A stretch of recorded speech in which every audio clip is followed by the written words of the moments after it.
Hello friends, इस video में हम देखने वाले हैं इलाहाबाद हाईकोर्ट भर्ती में ग्रुप डी के लिए फाइनल एक्सपेक्टेड कट ऑफ क्या हो सकती है और इसका जो सेकंड पेपर है उसकी डेट क्या हो सकती है, कब तक हो जाएगा वो वाला एग्ज़ाम। इसमें मैं कुछ चीज़ें आपको पहले बता के चलना चाहूँगा। पहली बात कि वैकेंसी जितनी लास्ट टाइम थी ऑलमोस्ट सेम है, ठीक है। 10-20-50 का अंतर होने से ज़्यादा कुछ फ़र्क नहीं पड़ता क्योंकि ऑलमोस्ट सेम ही मानो। इसके बाद बात करें कि अगर इस बार पेपर का स्तर देखें, ठीक है, पेपर का लेवल जो है इस बार आसान है, ठीक है। आसान इसलिए है क्योंकि पिछली बार से आसान है। ओवरऑल तो ऐसा ही आता है, लेकिन पिछली बार पेपर का लेवल थोड़ा अच्छा था, लेंदी पेपर था, थोड़ा ठीक ठाक इस तरह के सवाल पूछे गए थे। इस बार पेपर को लेंदी ना करके नॉर्मल पेपर बनाया गया। तो इस बार का पेपर आसान होने की वजह से साफ फर्क दिखा। कहाँ पर? पहली कट ऑफ में, प्री की कट ऑफ में साफ अंतर देखने को मिला है, ठीक है। इसका मतलब है फाइनल कट ऑफ में भी वो सरल पेपर का अंतर जो है आपको देखने को मिलेगा।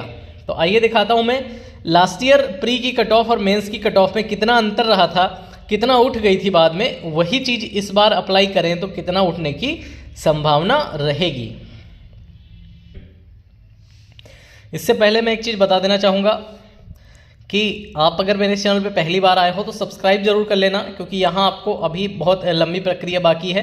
तो आपकी ज्वाइनिंग हो जाने के बाद भी जो समस्याएं आपको आती रहेंगी या ज्वाइनिंग तक जितनी समस्याएं आनी है सबका समाधान जो है इस चैनल पे आपको मिल जाएगा, ठीक है। ऑलरेडी बहुत सारे वीडियो, सैकड़ों वीडियो पहले की भर्तियों के पड़े हैं और बहुत सारे 100 से ज़्यादा वीडियो नई भर्ती के आ गए हैं। तो आपकी हर एक समस्या पर वीडियो बनाया जा चुका है, तो यहाँ से आपको काफ़ी हेल्प मिलने वाली है। इसलिए टेलीग्राम को भी सब्सक्राइब कर लेना, क्योंकि वहाँ आपको डेली अपडेट और इम्पॉर्टेंट अपडेट जो है समय से मिल जाता है, वीडियो आने से पहले ही मिल जाता है। अब देखेंगे सबसे पहली चीज़ कि ये लास्ट ईयर का है, ठीक है। ये वाला डाटा जो है ये 2022-23 वाली भर्ती का है, ठीक है। 2022-23 की भर्ती का डाटा मैं आपको दिखा रहा हूँ। इसके बाद देखेंगे कि यूआर की जो कट ऑफ लगी थी लास्ट टाइम, पेपर थोड़ा ठीक स्तर का आ गया था, थोड़ा कठिन आ गया था, तो यूआर की कट ऑफ लगी थी 78 नंबर, ठीक है। ऐसे UR female 72, UR ex serviceman 63, SC 71, SC female 67, ST 59, OBC 75, OBC female 70, EWS 74 और ईडब्ल्यूएस फीमेल जो है 71 नंबर, ठीक। लेकिन इस बार क्या हुआ, इस बार जो यूआर की कट ऑफ है वो लगभग 86 नंबर बताई गई, ठीक है। बच्चों ने जो 86 वाले थे उन्होंने बताया कि 86 पे हुआ है, यानी पिछली बार की कट ऑफ से कितना आगे है, 8 नंबर। पिछली बार की कट ऑफ से 8 नंबर आगे है प्री में ही, ठीक है। और यूआर फीमेल का भी यही हाल है, लगभग 8 से 10 नंबर आगे है यूआर फीमेल की कट ऑफ भी इस बार। इसके बाद एक सर्विसमैन की कट ऑफ का रिलीज़ नहीं हो पाई, कुछ पता नहीं चला किन बच्चों का सिलेक्शन हुआ है एक सर्विसमैन में, लेकिन कट ऑफ जाहिर सी बात है कि इनकी भी लगभग 8 से 10 नंबर उठी होगी। इसके बाद एससी की बात करें तो एससी की कट ऑफ लास्ट टाइम रही थी 71 और इस बार एससी की जो कट ऑफ है उसमें भी बच्चों का दावा है कि सर 80 या 80 प्लस चली गई है, ठीक है। 80-81 वाले बच्चे बता रहे हैं, यानी 10 नंबर लगभग उठ गई है। एससी फीमेल की कट ऑफ में भी लगभग 10 नंबर उठी है। इसके बाद बात करें एसटी की बात करें तो ये भी लगभग 10 नंबर उठी है, ठीक है। और ओबीसी की बात करें तो ये भी 8 से 10 नंबर उठी है। कुछ लोग बता रहे हैं 83 पे सिलेक्शन हुआ है, कुछ लोगों का कहना है कि नहीं 82 पे हुआ है, कुछ कह रहे हैं 85 पे हुआ है, लेकिन ये मान के चलो 8 से 10 नंबर पिछली बार से ज़्यादा है कट ऑफ। ओबीसी फीमेल में भी यही हाल है। ईडब्ल्यूएस की थोड़ा डाउटफुल है क्योंकि ये 4-5 नंबर ही उठी है, ठीक है। कुछ लोगों का मानना है कि 77 पे ही ईडब्ल्यूएस वालों को बुलाया गया, यानी 3 नंबर ही उठी है, लेकिन हम मान के चलते हैं कि 5-6 नंबर जो है ईडब्ल्यूएस में भी बढ़ोतरी हुई होगी मेल और फीमेल में। यानी कि पिछली बार से ज़्यादा एक एवरेज मान के चलें तो हर कैटेगरी एवरेज नंबर दें तो 8 नंबर के आसपास जो है सबकी कट ऑफ उठी है। 8 से 10 नंबर ही उठी दिख रही है हमें साफ साफ। आप देखेंगे पिछली बार की फाइनल कट ऑफ, तो ये आपके सामने पिछली बार की फाइनल कट ऑफ थी। अब प्री में जब 8 से 10 नंबर प्री में ही फर्क दिख रहा है तो मेंस में ये फर्क दिखना बिल्कुल साफ है, ठीक है। तो अगर हम मान के चलते हैं जो टॉप मोस्ट पोस्ट हैं, अब बच्चा 200 में से 200 नहीं लाएगा, कुछ कम लाएगा, फिर भी अगर हम 8 नंबर मान लें कि कोई उठेगा, तो अगर हम बात करें ट्यूबवेल ऑपरेटर की तो ट्यूबवेल ऑपरेटर 178 है, अगर ये 8 नंबर उठ जाता है तो 186 हो जाएगा, ठीक है। अब हम मान लेते हैं कि 186 बहुत ज़्यादा होता है, बच्चे कहेंगे सर बहुत ज़्यादा होता है, इतना नहीं जाएगी, तो भाई साहब 184 मान लो ट्यूबवेल ऑपरेटर का फिर, ठीक है। अब तो मैंने और कम कर दिया, अब तो 8 नंबर भी नहीं बढ़ा रहा, 6 ही नंबर बढ़ा रहा हूँ, 184। ठीक है, क्योंकि प्री में जब 8 से 10 नंबर का फर्क है तो मेंस में ऐसा तो है नहीं फर्क खत्म हो जाएगा, मेंस में और ज़्यादा फर्क हो जाएगा, क्योंकि अभी तो बहुत सारे बच्चे बाहर हो जाएंगे, मेंस में तो आपको काफ़ी फर्क देखने को मिल सकता है। तो 185 आप मान के चलो, 186 और 84 के बीच का एवरेज ले लेते हैं, तो आपकी जो कट ऑफ ये वाली हो जाएगी यूआर की ट्यूबवेल ऑपरेटर की 185 के आसपास हो जाएगी। और अदर कैटेगरीज में अगर वैकेंसीज रही होंगी तो उसकी भी कट ऑफ जो है इस क्रम में आ जाएगी जिस क्रम में उसका रिजर्वेशन होगा। यूआर से कम रहेगी, इसलिए यूआर सबसे पहले बताई उम्मीदन। अब देखते हैं प्रोसेस सर्वर, ये पोस्ट काफ़ी लोग चर्चा में रखते हैं, काफ़ी लोग इसे पसंद करते हैं कि प्रोसेस सर्वर मुझे मिल जाए। तो प्रोसेस सर्वर की अगर हम कट ऑफ की बात करें तो यूआर की कट ऑफ लास्ट टाइम गई थी 179 और अगर हम 8 नंबर इसे बढ़ाते हैं, ठीक है, तो ये हो जाएगी 187। ठीक है, तो ये हो जाएगी 187, ये हो जाएगी प्रोसेस सर्वर के लिए। अगर कोई ऐसा कहता है कि सर कोई कट ऑफ इतनी हाई नहीं जा सकती, तो उसे मैं बता दूं 2019 की कट ऑफ जो थी वो थी 200 में से 197। ठीक है, वो थी 200 में से 197 नहीं, 200 में से 193। ठीक है, 97%। ठीक है, 97% नंबर पे सिलेक्शन हुआ था। तो 200 में से 193 जब जा सकती है, जब 200 में से 193 जा सकती है, आप देख लेना 2018-19 की कट ऑफ, तो 193 जा सकती है, तो पेपर इजी आने पर 187 भी जा सकती है। ये इम्पॉसिबल डाटा नहीं है इस भर्ती के लिए, इस भर्ती में हो सकता है ऐसा। तो यूआर की बात करें तो ये 10 नंबर ऊपर, 8 नंबर ऊपर गई तो 187 के आसपास जाएगी। ठीक है, और एससी की भी अगर 8 नंबर ऊपर गई तो 182 के आसपास जाएगी, और ऐसे ही ओबीसी की अगर ऊपर गई तो 186 के आसपास ये भी जा सकती है। ठीक है, और ऐसे ही इसकी मैंने बता दी है, यूआर की बता दी है। ठीक है, और यूआर फीमेल की आप 176 देख रहे हैं, तो ये 185 तक प्रोसेस सर्वर के लिए उठ भी सकती है। तो ये हो गई आपकी। अब ईडब्ल्यूएस 178 है। अब ईडब्ल्यूएस सबसे ज़्यादा डाउटफुल इसलिए है क्योंकि ईडब्ल्यूएस प्री में ज़्यादा उठा नहीं है, लेकिन मेंस में मुझे पूरी उम्मीद है कि मेंस में 10% बच्चे ही बचेंगे, जो वैकेंसी के 10% बच्चे सेलेक्ट होने हैं, तो यहाँ पर ये उठ के ही देखने को मिल सकती है। तो ये आप 185 इसे मान के चलिए कि 185 के आसपास जो है ये जाएगी। और जिनको कट ऑफ बहुत हाई लगी रही है तो वो अभी भी वीडियो को स्किप करके जा सकते हैं, जिन्हें लग रहा है कि नहीं इतनी कट ऑफ जाना पॉसिबल नहीं है। भाई लास्ट टाइम जब गई है, इससे पहले भी गई है, उससे पहले भी गई है, जब 200 में से 193 गई है, तब बच्चों सोचो क्या सोच रहे होंगे, बच्चों को कैसा लगा होगा। लेकिन पेपर ईजी आ रहा है। बाकी आप क्या क्या आरोप इस भर्ती पर लग जाते हैं वो तो आपको भी पता है, क्यों कट ऑफ इतनी हाई चली जाती है, ये तो आप लोग भी पहले से ही अफवाह उड़ा रखे हैं, उसके विषय में कहने की कोई ज़रूरत नहीं है मुझे। अब हम बात करते हैं प्रोसेस सर्वर के बाद जो पद आते हैं वो हैं, ठीक है, ऑर्डरली प्यून, ऑफिस प्यून और फर्रास के पद।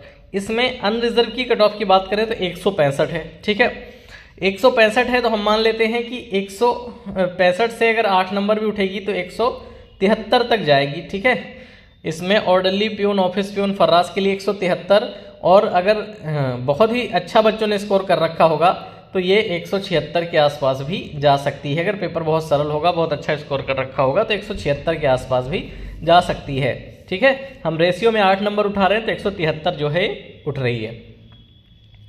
इसके बाद सभी कैटेगरीज की बात करें तो ईडब्ल्यूएस जो है इस बार थोड़ा डाउटफुल हो गया है, कैसे हुआ है, लेकिन ओबीसी, ठीक है, OBC female, SC female, ST, UR और यूआर फीमेल, ठीक है, और यूआर एक्स सर्विसमैन, इन सब की कट ऑफ में आपको लगभग 8 से 10 नंबर का अंतर जो है देखने को मिलेगा। तो आप यहाँ से देख लेना, 8 से 10 नंबर ऊपर स्क्रीनशॉट लेके अपना जोड़ लेना।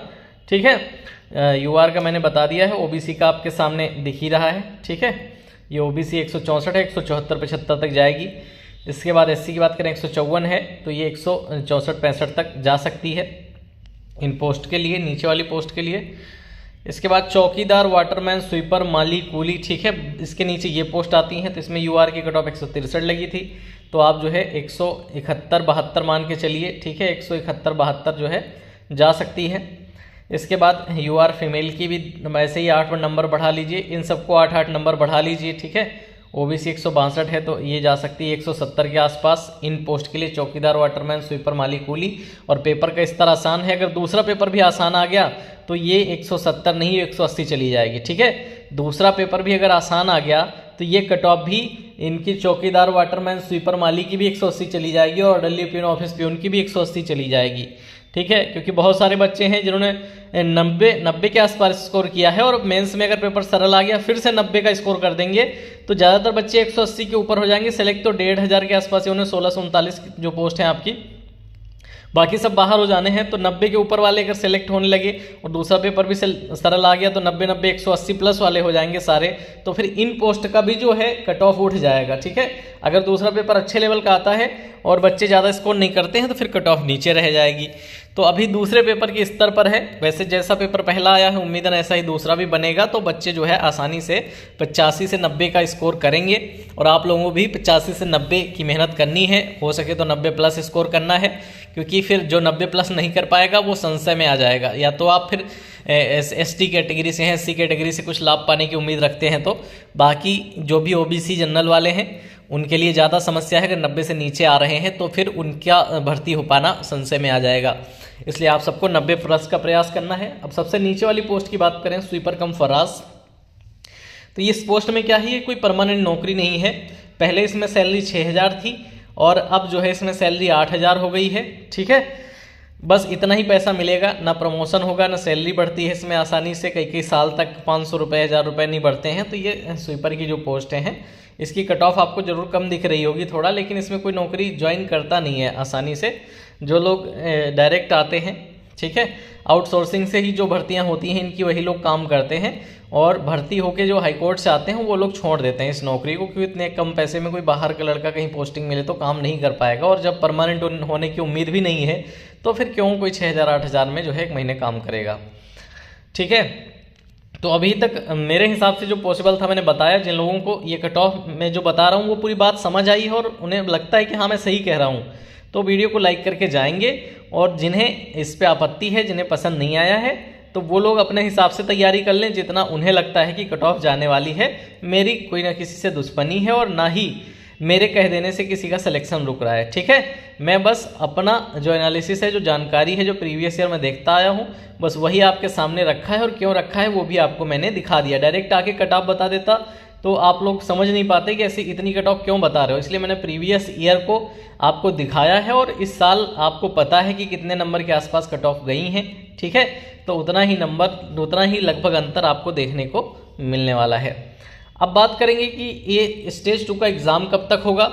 ठीक है, तो ये पूरी उम्मीद है मार्च मिड। ठीक है, मार्च मिड मतलब अभी मार्च मिड में छुट्टियां हैं होली की, तो 16 तारीख के बाद कभी भी जो है एग्ज़ाम के नोटिस की संभावना है कि 16 तारीख के बाद कभी भी एग्ज़ाम लगाए जा सकते हैं आपके। ठीक है, तो ग्रुप डी का आप लोग तैयारी में लगे रहो, क्योंकि अभी जो आज 17 फरवरी हो गई है, मान लो कोई नोटिस 4 से 8 दिन बाद आता है तो या तो वो होली के पहले का आ पाए तो आ जाएगा, लेकिन अगर फरवरी में नोटिस नहीं आता है तो फिर होली के बाद का नोटिस आएगा, तो 16 तारीख के बाद ही आपका एग्ज़ाम कभी लगेगा, उससे पहले फिर लग नहीं पाएगा। ठीक है, तो आप लोग पढ़ाई में मेहनत से लगे रहो, क्योंकि इस संस्था का कोई भरोसा नहीं है। 5 दिन पहले भी नोटिस देके एग्ज़ाम के लिए कह सकते हैं कि 2 दिन बाद नोटिस आएगा और बोल देंगे कि मार्च स्टार्टिंग में एग्ज़ाम है, तो फिर आप फंस जाओगे। इसलिए तैयारी में लगे रहो, लेकिन पॉसिबिलिटी सबसे ज़्यादा मिड मार्च 16 तारीख के बाद की है। ठीक है, 16 तारीख के बाद मार्च लास्ट वीक में पिछली बार भी एग्ज़ाम हुआ था और मार्च लास्ट वीक की भी इस बार भी उम्मीद की जा रही है। ठीक है,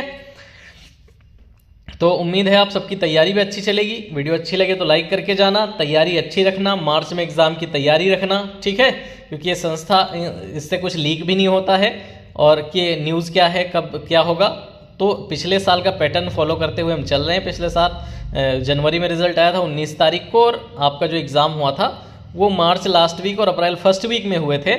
तो इस बार जो है 5 तारीख को रिजल्ट आया है, मतलब 15 दिन बाद। तो एग्ज़ाम जो है वही के लगभग मार्च लास्ट और अप्रैल फर्स्ट वीक के आसपास ही फिर से लगेंगे। उम्मीद है वीडियो अच्छी लगेगी। Thank you for watching this video.